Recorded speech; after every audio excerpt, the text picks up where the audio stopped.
নজর রাখবো পরবর্তী সংবাদে। লোকসভা ভোট পেরোতে না পেরোতে এবার ত্রিস্তরীয় পঞ্চায়েত নির্বাচনের প্রস্তুতি শুরু হয়ে গেছে রাজ্য জুড়ে।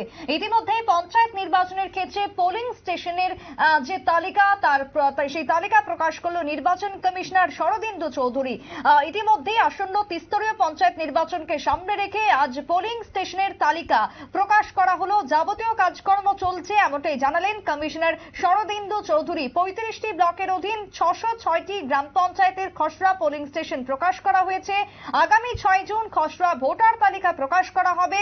24 জুন চূড়ান্ত ভোটার তালিকা প্রকাশিত হবে বলেই জানিয়েছেন শরদিন্দু চৌধুরী। তবে সেই জায়গায় প্রাথমিকভাবে 2650টি বুথ, যেখানে 50টি বুথের তালিকা প্রকাশ করা হয়েছে, যার মধ্যে গ্রাম পঞ্চায়েত 606টি, পঞ্চায়েত সমিতি 35টি, জেলা পরিষদের সংখ্যা রয়েছে 8টি। খসড়া অনুযায়ী গ্রাম পঞ্চায়েতের আসন 6371টি বলেই জানা যাচ্ছে। পঞ্চায়েত সমিতি 423, জেলা পরিষদের আসন 116, নতুন গ্রাম পঞ্চায়েত 18টি, আসন রয়েছে 259টি। এই প্রসঙ্গে কি তথ্য তুলে ধরেছেন শরদিন্দু চৌধুরী কমিশনার, শুনুন। নির্বাচন জুলাইয়ের লাস্টে ডিউ, সেই লক্ষ্যে আমরা কাজ করছি। আজকে পূর্ব ঘোষণা অনুযায়ী আজকে এই প্রত্যেক ব্লকে আপনার প্রস্তাবিত পোলিং স্টেশনের লিস্ট প্রকাশ করা হবে। ক্লেমস এন্ড অবজেকশনের পরে তারপর সেটা ফাইনাল করা হবে। এটা প্রত্যেক জেলার জেলা শাসকদের হস্তক্ষেপে সেটা প্রকাশিত হবে প্রত্যেকটি ব্লকে। এটা আমাদের যে প্রিলিমিনারি ওয়ার্ক আমরা গ্রহণ করেছি তারই একটা অংশ হিসাবে পরবর্তীতে আমরা ভোটার তালিকাও ফাইনাল করতে যাচ্ছি। সেটারও ক্লেমস এন্ড অবজেকশন গ্রহণ করে তারপরে সেটাকে ফাইনাল করা হবে। তাই আমরা সব প্রস্তুতি নিচ্ছি।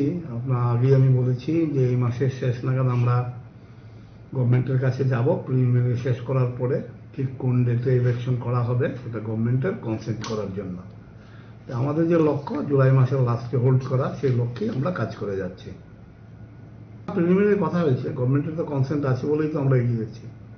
কিন্তু ডেট ফিক্স করার ক্ষেত্রে আমরা এই প্রিলিমিনারি কাজ শেষ করার পরেই আমরা গভর্নমেন্টের কাছে অ্যাপ্রোচ করবো আর কি, আমাদের ডেট প্রস্তাবিত ডেট দিয়ে। আপনারা শুনলেন কমিশনার শরদিন্দু চৌধুরীর বক্তব্য। আসন্ন পঞ্চায়েত নির্বাচনের প্রস্তুতি শুরু হয়ে গেছে। ইতিমধ্যেই খসড়া তালিকা, চূড়ান্ত যে তালিকা সেটা প্রকাশ করা হবে 6 জুন। তার আগে পোলিং স্টেশনের যে তালিকা, সেই তালিকা প্রকাশ করা হলো আজকে। ছোট্ট বিরতির পর ফিরবো, সঙ্গে থাকুন।